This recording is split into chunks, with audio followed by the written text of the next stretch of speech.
Il est 10h58, je vais me diriger vers le lieu de la prestation photo, donc c'est pour du corporate fin d'année, thème de Noël, hyper sympa. J'ai décidé de vous filmer mon premier vlog d'une longue série, je l'espère, pour vous montrer un petit peu mon quotidien de photographe.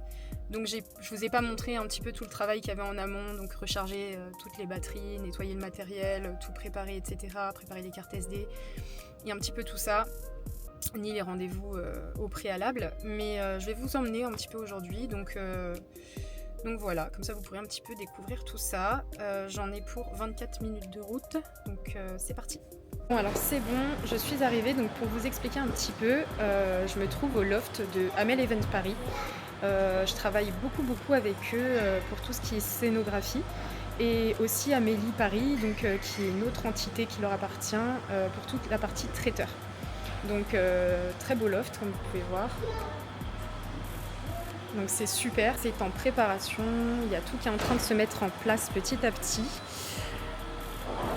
Pour vous montrer un petit peu. Comme vous pouvez voir, c'est déjà bien installé.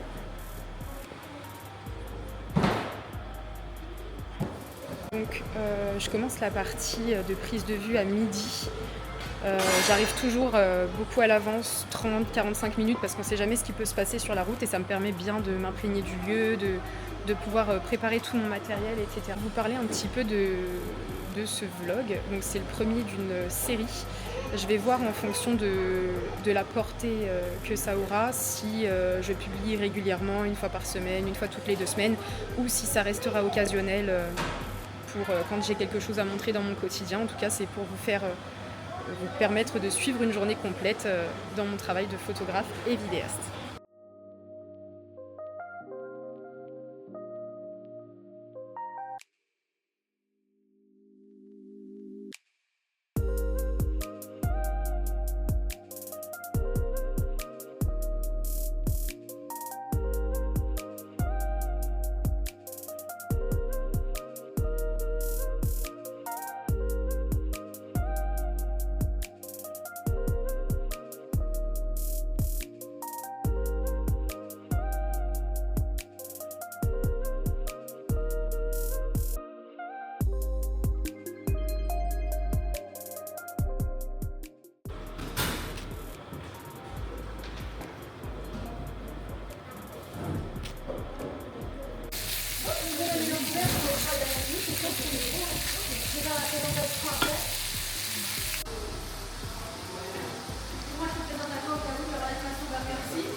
Il y a des petits rames. Il y a énormément de choses. Vous me demandez ici.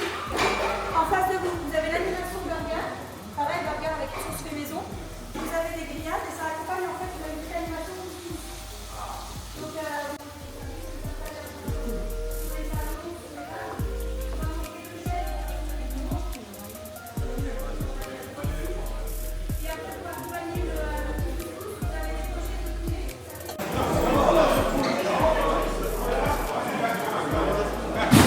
Je sais pas si on va bien m'entendre parce qu'il y a quand même du monde.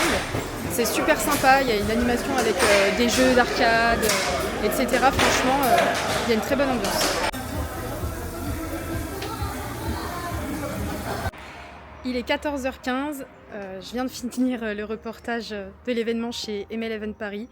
C'était génial, c'était super, il y avait une très bonne ambiance. Comme d'habitude, c'était magnifique. Donc voilà, maintenant je vais pouvoir rentrer tranquillement à la maison. Donc comme je vous ai dit tout à l'heure par rapport au vlog, je sais pas encore si ça va être des posts réguliers, donc une fois par semaine, toutes les 2 semaines, ou alors juste de temps en temps. On verra la portée que celui-ci a. Et puis on verra bien. Je voulais aussi vous parler, j'ai lancé hier mon blog sur mon site internet. Donc je vais publier une fois par semaine des articles dessus. Je me dis que ça pourrait être intéressant. Ces articles de blog, ils seront destinés aux futurs mariés, mais aussi aux entreprises, aux prestataires, aux photographes, que ce soit des débutants, des intermédiaires, des professionnels, dans le monde du mariage ou non. Je vais vraiment pouvoir parler un petit peu de tout, donc n'hésitez pas à faire un tour dessus. Je pense que ça peut être super sympa et Et donc voilà. Je viens de rentrer à mon bureau, je vais passer à l'importation des photos sur l'ordinateur pour commencer à faire le tri, les retouches, etc. Il est quasiment 15h30. Donc voilà, c'est parti pour toute la partie tri. Et on se retrouve une fois que j'ai fini de trier pour vous montrer un petit peu ce qui reste comme photo et pour commencer les retouches. Donc on a pas mal de photos, on est à plus de 500 photos, plus quelques vidéos prises. Donc là on voit un élément de déco qu'il y avait tout à l'heure et du coup on voit un petit peu mon traitement. Donc ça c'est l'image avant, toute retouche, et là c'est l'image après. Donc voilà, je fais ressortir le sujet, etc. Mais là je voulais quelque chose de limite un petit peu artistique.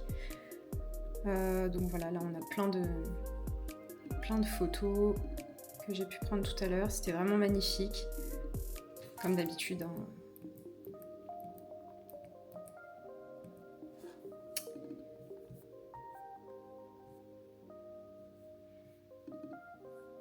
Voilà, franchement, c'était super beau, c'était super agréable. Voilà. Il y avait quand même du monde, hein.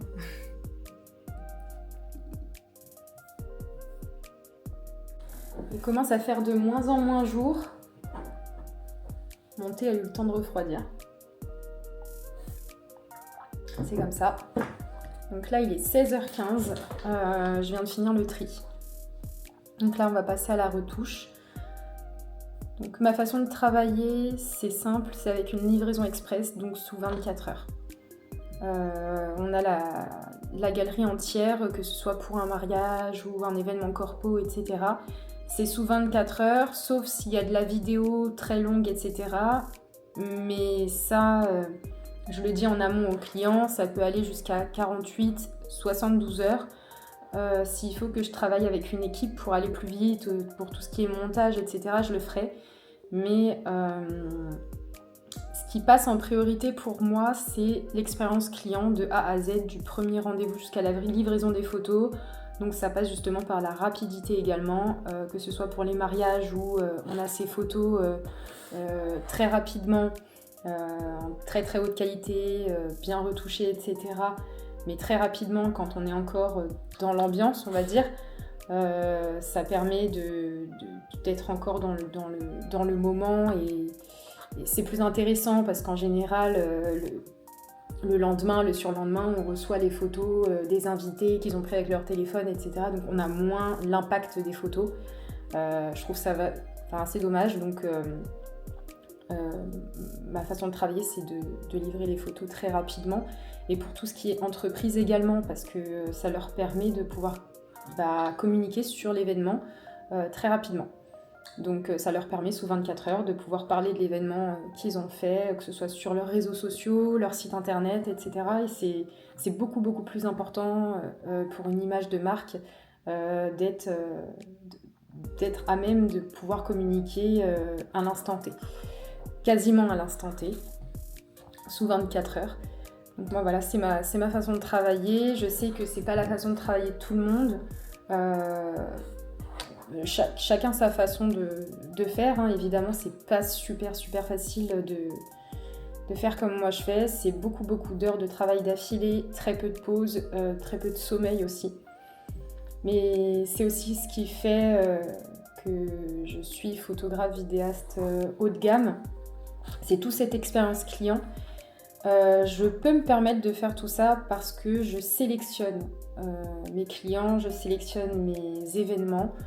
J'en prends très peu à l'année, j'en prends quand même, hein, mais beaucoup moins que certains. Je ne dis pas oui à tout, ce qui me permet de me mettre à fond sur chaque événement, chaque livraison photo, chaque retouche et d'avoir un suivi absolument parfait et très rapide. Je suis joignable très facilement une fois la première prise de contact faite et que voilà, avec ce client-là, on a une date, etc. Je suis joignable très facilement pour plein de rendez-vous, que ce soit par téléphone ou en physique en fonction de où on est placé. Ce qui permet un vrai suivi, une écoute appropriée. Je suis complètement en hésitation pour le salon du mariage de Paris en janvier 2026 parce que je vais présenter 3 albums photos que les futurs clients et prospects pourraient feuilleter. Papier photo mat, puisque le brillant, il faut éviter les touches avec les doigts humides, etc. Et avec la transpiration, on va éviter. C'est un peu moins impactant visuellement, mais ça permettra aux albums de pouvoir résister à ces 2 jours. Je pense présenter 3 albums différents, un en format portrait, un paysage et un carré. Un en simili-cuir blanc comme ça, un en lin et un en couverture acrylique pour montrer vraiment des types d'albums très différents. Alors celui-ci, rien à voir, c'est l'album de mon mariage.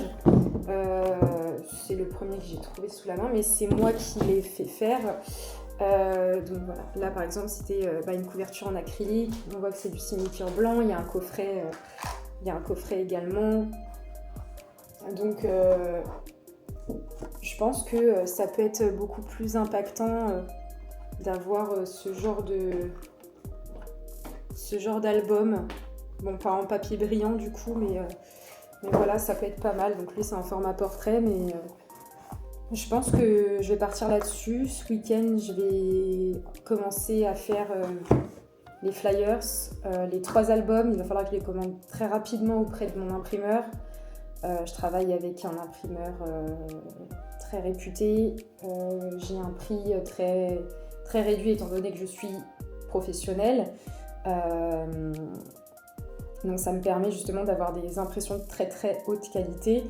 Je ne fais pas moi-même les impressions pour le moment puisque ça me prendrait énormément de temps, beaucoup d'essais et que je ne pourrais pas me permettre, je n'ai pas de labo, je ne pourrais pas me permettre de faire des couvertures en acrylique, du simili-cuir, etc. comme moi je propose.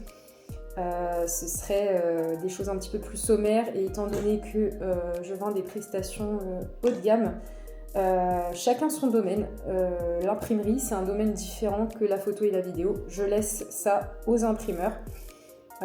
Ça me permet en fait de mieux contrôler, de mieux tout contrôler, d'avoir vraiment un résultat qui me convient. Je commande régulièrement des échantillons de papier photo, etc. pour pouvoir choisir au fur et à mesure sur vos albums ce que je vais y intégrer ou non. C'est l'heure du nettoyage. Donc, après chaque prestation photo, je nettoie mon matériel. Un petit coup de souffleur pour retirer toute la poussière. C'est bon.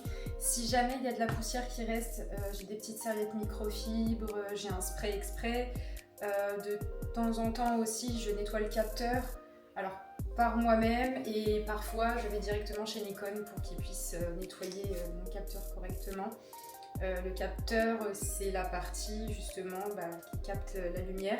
Quand on retire l'objectif, on la voit et cette partie-là, il faut éviter qu'elle soit exposée à la poussière puisque ça peut créer des micro-rayures.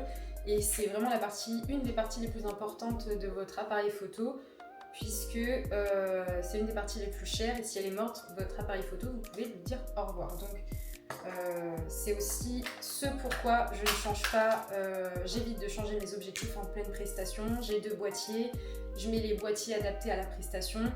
Je préfère avoir 2 appareils photo sur moi et sortir celui qui est adapté plutôt que de devoir changer d'objectif, surtout que c'est assez long et complexe. On ne peut pas, comme je vous ai dit, se mettre à côté de tout ce qui va être vapeur, fumée, poussière. Et la poussière c'est volatile, on ne la voit pas forcément. Donc ça me permet d'avoir un meilleur contrôle et du coup optimiser la longévité de mon matériel. Donc si vous voulez savoir, mon boîtier principal c'est un Z6 II de chez Nikon. Cet objectif là c'est un 35 mm en 1.2, donc une très très grande ouverture, une très bonne luminosité. Mon deuxième boîtier c'est un Z6. En objectif, je travaille aussi beaucoup avec le 85 mm en 1.8. J'ai un 24-70 qui ouvre à 4, celui-là j'utilise quasiment pas.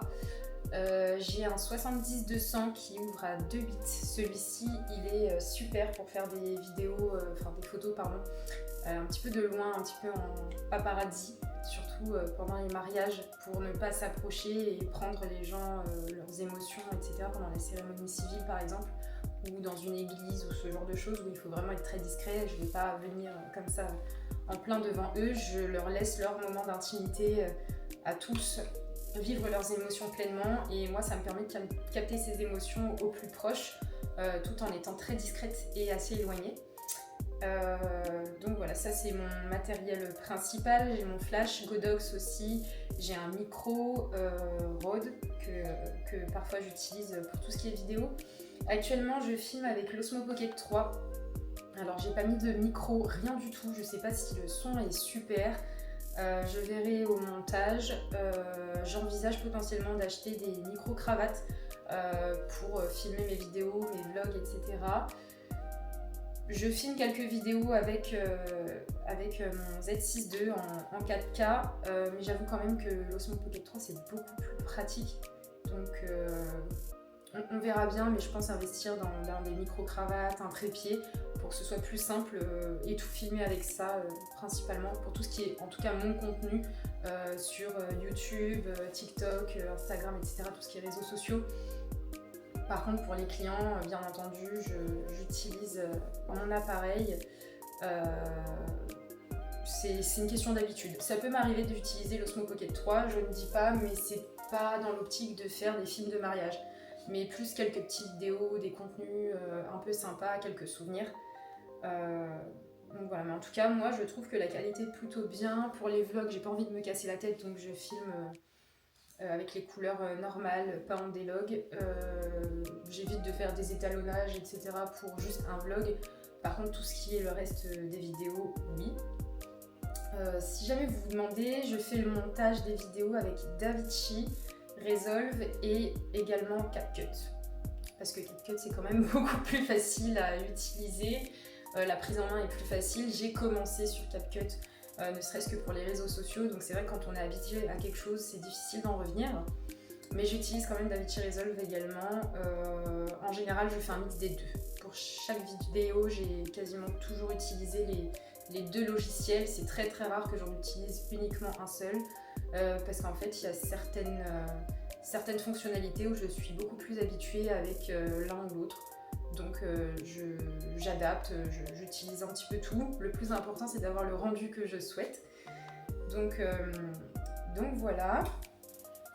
Hop, je vais poser ça ici. Je vais terminer mon nettoyage de mon matériel et je vous reprends. Je voulais vous parler de ce sac à dos pour mon matériel photo. C'est de la marque Pink Tank.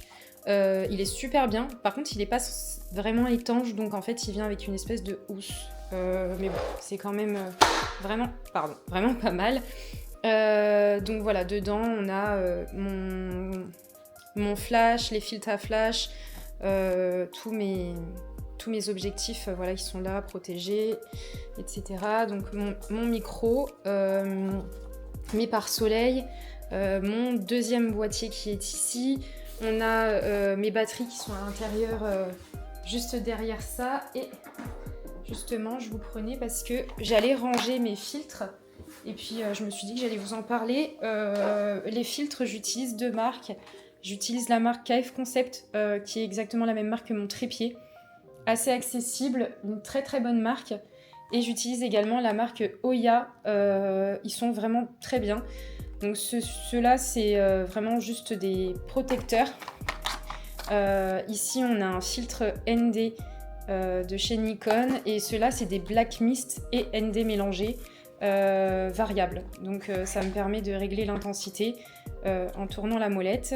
C'est super. Ça donne vraiment un effet cinématographique, etc. Mais j'utilise de temps en temps en photo les filtres Black Mist. Mais en réalité, j'utilise surtout ça pour tout ce qui est vidéo, pour donner vraiment un aspect vraiment vidéo de film super sympa, tourné aux 30 images par seconde, voilà. Ça, c'est vraiment pour un effet cinématographique. Mais c'est vrai que sinon, pour tout ce qui est photo, j'utilise rarement. J'aime tout ce qui se rapproche le plus possible du réel en photo. en étant très très travaillé naturellement. J'abuse pas de la retouche, c'est vraiment des retouches très naturelles qui mettent en valeur ce que j'ai pu créer dans la vraie vie. En fait, si vous voulez, je priorise la prise de vue plutôt que la retouche intense. Je vous reprends pour vous dire au revoir, c'est fini pour aujourd'hui. Je vais terminer mes retouches. C'est beaucoup trop long, je ne vais pas vous prendre 24 heures complètes avec moi, mais c'était vraiment pour vous donner un petit aperçu du type de journée que je peux avoir sur une presta. C'était pas une prestation très longue, mais elle était très intéressante. Donc voilà, j'espère que ça vous a plu de m'écouter, de me regarder. Ce vlog était un petit peu plus long que prévu, je crois qu'il va faire 20 minutes au lieu de 12 à 15 minutes, mais bon, on va dire que c'était le premier, c'était aussi pour moi l'occasion de vous montrer un petit peu ma manière de travailler, de voir les choses. Donc j'espère quand même que ça vous a plu, et on se revoit bientôt pour le vlog numéro 2.